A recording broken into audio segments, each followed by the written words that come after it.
The Daily Brad Devotions. Today's reflection with Pastor Jeff Eliscopides. Pastor Jeff, good morning!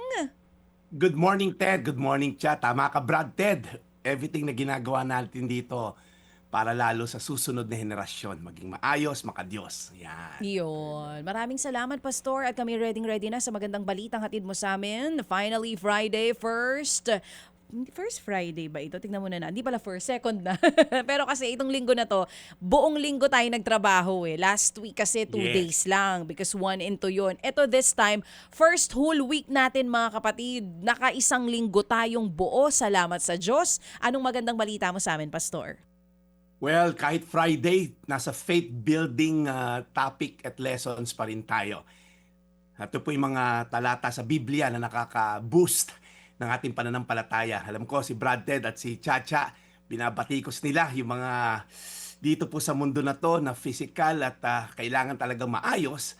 Tayo naman po, kino-cover natin yung spiritual at eternal. Kaya ang ganda talaga ng team up natin na tong sa segment na to. Sa Genesis 6:22, ang sabi po rito, ginawa nga ni Noah ang lahat ng iniutos sa kanya ng Diyos.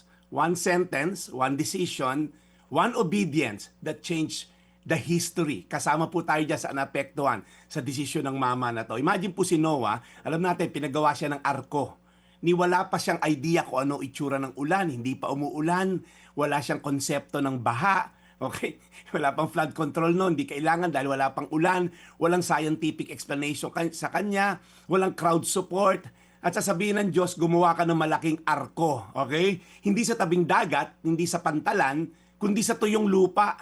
Parang it doesn't make sense. Pero ang sabi doon, ginawa nga ni Noah ang lahat. Hindi some, hindi selective, hindi po ilan lang, lahat. Point number 1, obedience is trusting God when it doesn't make sense. Ginawa nga ni Noah ang lahat. Naunawaan ba niya? Hindi. Nagets ba niya yung plano? Hindi. Hindi naman niya. Wala siyang konsepto. Anong arko? Hello. Pero ang sinabi ron, sumunod siya. May binigay na plano ang Diyos. Okay, at ginawa niya according to specific. Now, sabi ron, by faith Noah built a holy ark. Okay? In holy fear, rather, built an ark. So, tandaan niyo po ito. Faith is not understanding everything. Faith is trusting the one who understands everything. Parang may GPS ka o sa Waze. Pag sinabi lumiko ka sa kanan, parang, ba't ako liliko dyan? Masikip yung kalye. Pero pag tingnan mo, kahit mukhang masikip, mali, pero pag sumunod ka, magugulat ka, meron palang shortcut dito. So point number 2, obedience means trusting God's character, hindi yung ating comfort. Alam niyo po, kung comfort lang, hindi na gagawin ni Noah yon. Okay? Kasi, ang tagal yung ginawa ni Noah to.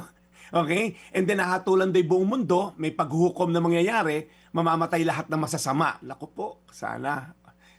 Okay, wag na. But kailangan mamatay ang lahat ng masasama? The answer is not cruelty, but the answer is God's justice. Sabi po ron, the Lord saw how great yung wickedness sa mundo at kailangan niyang gawin yon. Loving ba siya? Yes. Merciful ba ang Diyos? Yes. But also, He is just. Kung walang judgment, hindi totoong mabuti ang Diyos. Kung makakalusot lahat ng masasama, edi hindi siya Diyos. Kung hindi naman niya palang kayang bigyan ng hustisya ang mga masasama.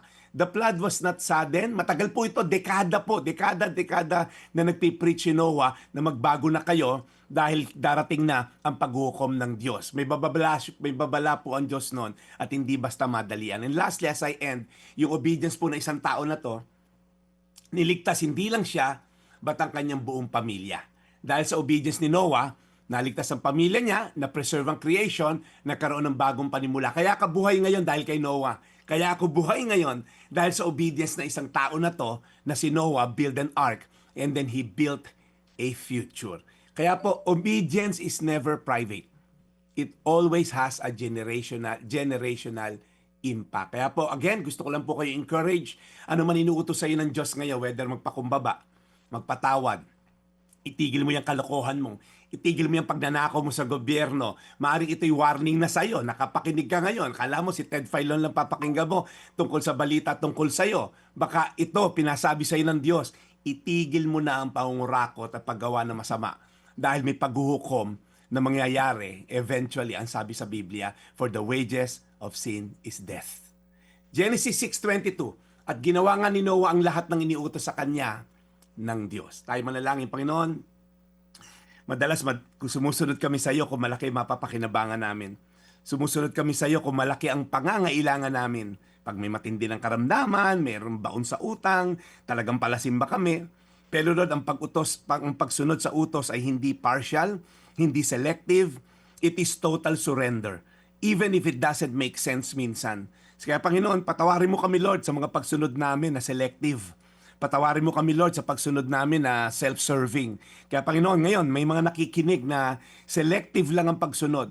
Bigyan niyo sila ng grace to obey fully and to surrender fully. In Jesus' name. Amen. Amen. Amen. Lord, salamat po sa araw na ito. Salamat po kay Brad Jeff muli sa kanyang ibinahaging aral sa aming lahat.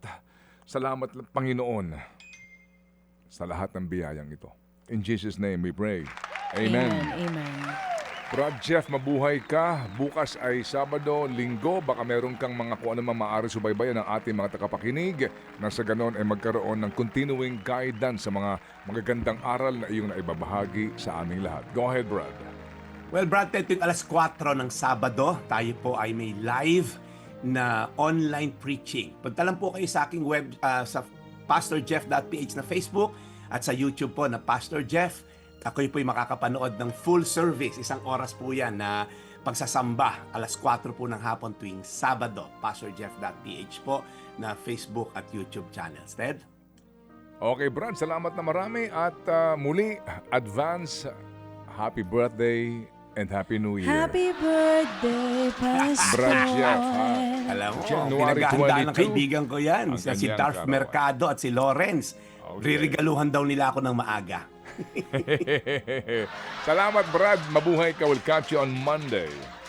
Ito po ang inyong Daily Brad, your daily dose of inspiration. Mga kapatid, brothers and sisters, saan ka pa? Dito na tayo sa totoo.